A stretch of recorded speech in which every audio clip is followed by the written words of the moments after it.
할렐루야. 레위기 8장 말씀 함께 나누겠습니다.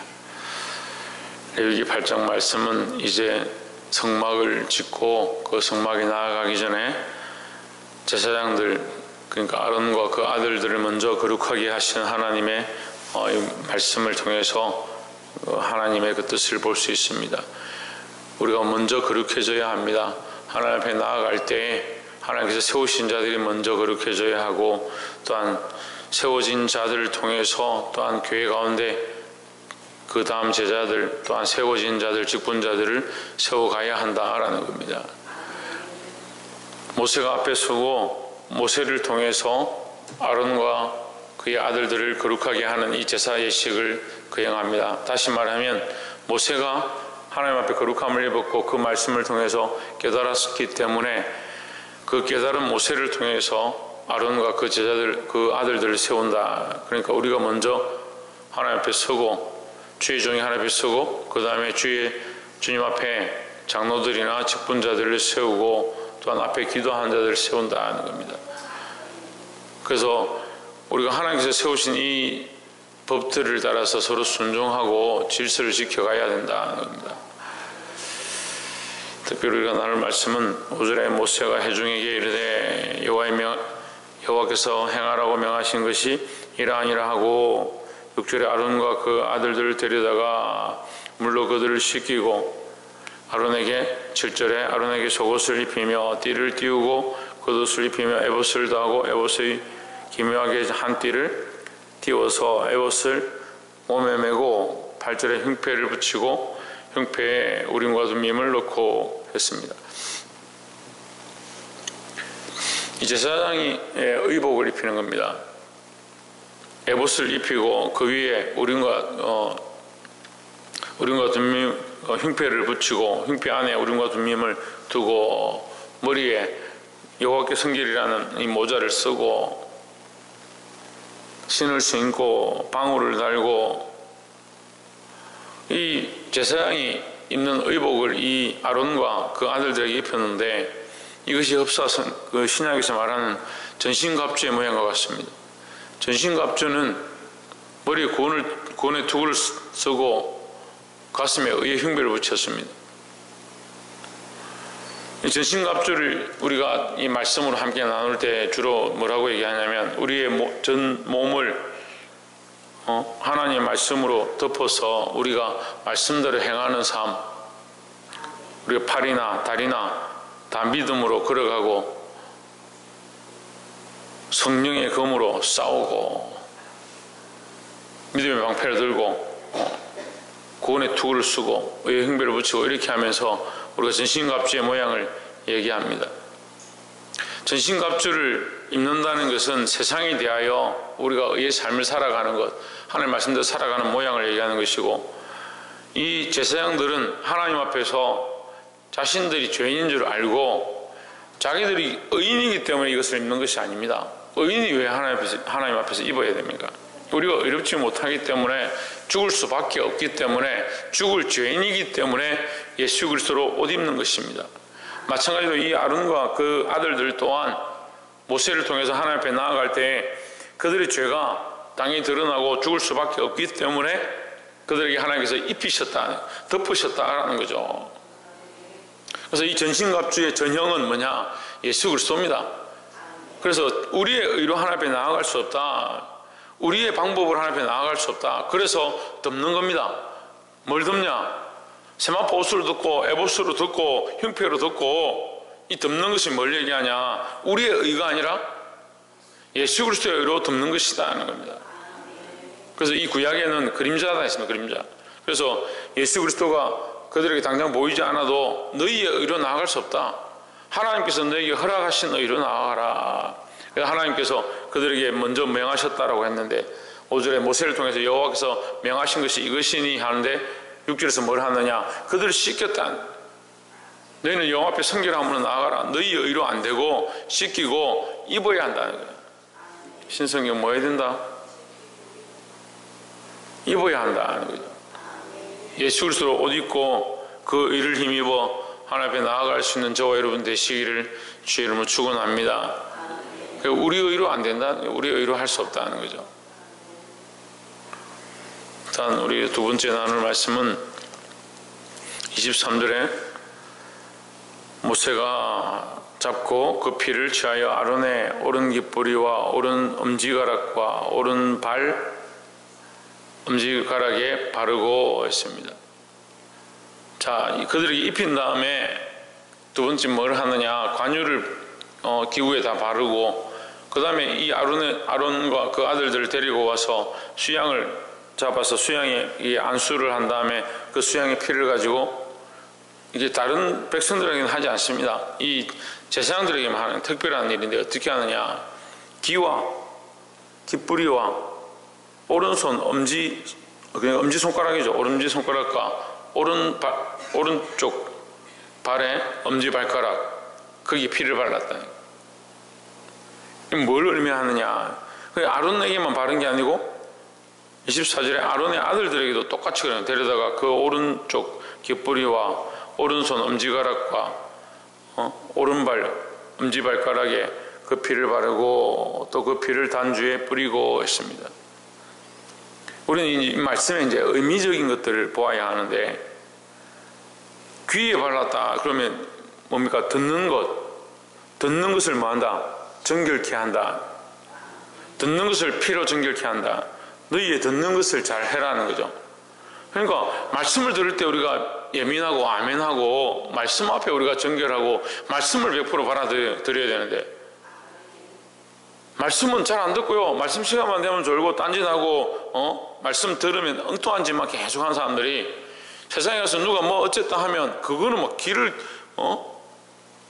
귀가 잘 움직이지 않는데 귀를 쫑긋하게 해가지고 나팔귀를 만들어가지고 듣습니다. 세상의 소리는 왜 그리 잘 듣는지 몰라요. 아이고, 목사님 우리가 말씀을 잘 듣죠. 말씀을 잘 듣는데 왜 다른 것들에 자꾸 방향을 맞추고 생각들이 왜 자꾸 다른 것들로 가냐. 세상 사람과 다를 게 없는 가치관들과 생각들을 가지고 있는 사람들이 수없이 있습니다. 귀를 하나님의 말씀으로 정결케 하고 그 말씀 앞에 서야 된다라는 겁니다. 오른손가락, 엄지손가락이에요. 오른쪽은 하나님 방향이고 오른쪽은 힘의 근원이다. 그 오른쪽 손에 첫 번째 엄지손가락, 그러니까 너희의 시작의 행위의 시작, 너희가 행하는 것의 시작이라는 거죠. 손가락이 우리가 다른 손가락이 조금 다치거나 하면 일을 할 수 있을지 모르겠습니다만 엄지손가락이 없으면요 일을 할 수 없습니다. 일 자체가 시작이 안 되는 겁니다. 굉장히 힘든 상황이 되는 거죠. 엄지손가락은 우리의 행함의 시작을 얘기하는 거예요. 행함의 시작. 너희의 행함과 이 행하는 삶의 모양이 어떻게 되느냐, 하나님 말씀으로 하고 정결함으로 하고, 이제 너희가 피로 씻었으니까 이제 너희의 생각으로 살지 말고 하나님 원하시는 뜻대로 행하며 살아라는 겁니다. 그 길을 허탄한 데 두지 마라. 허탄한 데 두지 마라. 세상의 헛된 얘기들에 길을 두지 마라. 제발 여러분 엉뚱한 얘기들에 귀를 좀 기울이지 마십시오. 그러니까 안 좋은 얘기하고 비방하고 욕하는 데는 귀가 밝아가지고 그건 잘 기억합니다. 근데 제가 목회를 해보니까요, 교회에 대하여 목회자에 대하여 좋지 않은 소리를 들은 것은 그거 씻어내는데 굉장히 시간이 많이 걸립니다. 근데 하나님의 말씀을 듣고 자기 삶을 바꿔가는 데는 안 되는 거예요. 너무 많은 희생들이 필요한 거예요. 근데 우리가 이걸 조심해야 되는 겁니다. 정말 기도하는 분들은 누가 이 불평불만하고 교회에 대해서 안 좋은 얘기하면 뭐 됐다 그만해라, 그렇게 할 필요 없다. 근데 영적으로 상태가 안 좋으면 어떠냐, 뭐 안 좋은 얘기하고 불평한 얘기하면 그래 몰랐대. 그런데 민첩하다는 거예요. 귀를 정결케 하고 우리의 행함을 정결케 하고 오른쪽 발가락의 엄지, 이 행함의 모습이 되겠죠. 근데 주의 말씀은 내 발의 등이요 내 길의 빛이라 했으니까 내 발의 등이다, 내 삶의 빛이다. 내 살아가는 삶의 기초를 뭐로 하느냐, 하나님 말씀으로 하는 겁니다. 이제 내 힘을 의지해서 사는 것이 아니고, 엘리야가 죽을 수밖에 없었고 본인이 가능성이 없음을 깨닫고 하나님 나를 그냥 데려가 주십시오. 그렇게 할 때 하나님께서 까마귀를 통해서 그에게 먹이시고, 먹고 나서 그거 어떻게 하냐, 힘을 얻어서 행했다, 걸어갔다. 먹고 나서 그가 걸어갔다는 것은 뭘 합니까? 자기 힘으로 했다는 게 아닙니다. 이제 자기는 나는 할 수 없으니까, 나는 내 의지로 못하고 내 힘으로 못하고 난 죽을 수밖에 없으니까 하나님 나를 살려주시고 나를 인도해 주십시오. 하나님을 의지하는 겁니다. 듣는 것을 하나님의 말씀에 맞추고 행하는 것을 하나님의 말씀에 맞추고 우리 삶을 하나님께 맞춰야 된다는 거죠. 그래서 아론에게 깃뿌리와 손가락과 엄지손가락과 엄지발가락에 바른 것, 그의 아들들에게 이렇게 행한 것은 그들의 삶이 이제 자기들 위해서 사는 것이 아니고 그 피로 발라서 새롭게 되었으니까 이제 하나님을 위하시는 백성으로, 하나님을 위한 제사를 드리는 자로 세워졌다. 이제 그런 의미입니다. 우리도 마찬가지입니다. 이제 예수 그리스도의 피로 정결함을 입었고 그리스도로 말미암아 구원을 얻었다면 하나님 원하시는 대로 살고자 해요. 하나님 원하시는 대로. 내 뜻대로가 아니고 뭐라고요? 내 뜻대로가 아니라 하나님 원하시는 뜻대로 살고자 힘쓰시기를 주의 이름으로 축원합니다.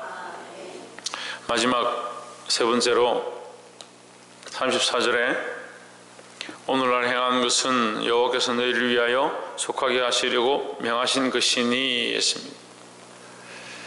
우리가 때로는 착각하는 게 뭐냐면 하나님 참 공교하시고 오묘하시고 하나님 너무나도 법적이시고 그래서 율법적이시고 우리에게 이렇게 행하지 않으면 우리를 치셔서 다 죽이실 것 같고 두렵고 무서운 하나님만 자꾸 생각하는 겁니다.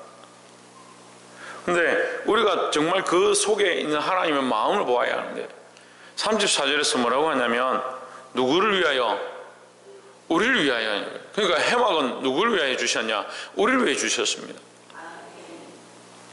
결국 해막을 통해서 하나님께 영광을 돌리지만 그 속에 뭐가 있냐면 우리의 구원을 위해서, 우리의 희망을 위하여, 우리의 살게 하는 것을 위하여 하나님 허락하셨다라는 거죠. 이걸 허락하지 않으셨으면 우리가 어떻게 하나님 앞에 나아가느냐면, 착각 중에 큰 착각이 뭐냐면 하나님께서 뭔가 아쉬움이 있어서 우리를 구원하시는 일들을 행하고 있다, 그런 착각하는 사람들이 심각한 거예요. 목회자들도 그런 사람들이 많습니다.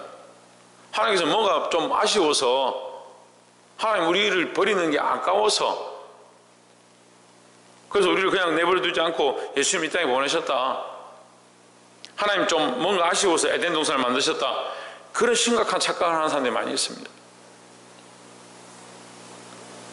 성경은 우리에게 정확하게 대답합니다. 뭐라고 하냐? 사랑하셔서 하나님 우리를 사랑하셨다는 거죠. 하나님 아쉬워서 사랑하는 게 아니라 하나님의 마음에 사랑함이 있어서, 우리를 향한 사랑이 있어서 그 이유와 어떤 항목이 있는 게 아니에요. TV에 지금 제가 보니까 요즘 연애 프로가 있어서 누가 누구를 좋아하고 누가 누구를 좋아하고 이제 뭐 결혼하도 안 하니까 비혼주의가 많으니까 결혼을 시키려고 하는 그런 프로그램이 있는데 참 제가 보니까 잘 안 이루어지는 거예요. 그래서 속으로 제가 무슨 생각을 했냐면 참 인간들은 조건이 많구나, 조건과 이유가 많구나, 조건과 이유가 많다 보니까 그 조건과 이유 때문에 안 이루어지는 거예요. 사랑이 안 이루어지는 거예요. 그럼 엄밀히 따지면 사랑에 무슨 조건이 있어야 됩니까? 하나님 우리를 향하신 그 이유가 따로 있는 게 아니에요. 우리를 향하신 사랑이라니까요. 부모가 자식을 사랑하는데 조건과 이유가 있습니까? 네가 이만큼 하면 내가 사랑할 것이고 이만큼 하면 내가 너에게 이렇게 해줄 것이고, 가르칠 때 그렇게 할 수 있지만 근본은 이유가 따로 없는 겁니다. 35절에서 다시 말씀합니다. 너희는 7주야를 해막문에 가하여 여호와의 부탁을 지키라. 그리하면 사망을 면하리라. 내가 이같이 명령을 받았느니라 했습니다. 이게 하나님 마음을 정확하게 얘기하는 겁니다. 이렇게 복잡한 이렇게 만들기 어렵고 공교하게 성막을 짜고 특별히 너에게 옷까지 만들어서 사람의 손으로 할 수 없을 만큼 공교한 실들로 만들어서 옷을 해입히고 그것도 모자라서 각양 식양을 따라서 기구를 만들고 또 그 앞에 제사 드리는 방식들을 다 말씀해주고 이렇게 복잡해서 어떻게 다 합니까? 라고 생각할 수 있지만 결국 그것이 뭐냐? 그리하면 사망을 면하리라. 하나님 마음은 뭐냐? 우리를 사랑하셔서 살리고자 한다는 거죠. 제가 이 청년들 가르쳐 보면요, 책망하고 말씀으로 이렇게 살아라. 아니 뭘 우리를 자꾸 그렇게 옥죄합니까? 자꾸 율법적으로 왜 자꾸 이렇게 저렇게 하라 합니까? 그런 얘기를 해요. 그럼 제가 이렇게 대답하죠. 네가 그렇게 살면 내가 부자가 되냐? 네가 그렇게 행하고 그 말씀대로 살고자 몸부림치면 나에게 뭔 큰 유익이 있느냐? 아니요. 그러면 왜 내가 그렇게 얘기하겠냐? 내가 아니라 하나님 살아계셔서 우리에게 가르쳐 주시는 바다. 목사님 법대로 끌고 가는, 내가 내 법대로 너를 끌고 가서 무슨 유익이 있냐? 무슨 유익이 있어? 하나님의 법이 있고 하나님 앞에서 너를 세우고 하나님 뜻대로 살고자 하는 것이 목적인데 왜 자꾸 그렇게 사느냐? 하나님을 안 보고 자꾸 사람을 보는 거예요.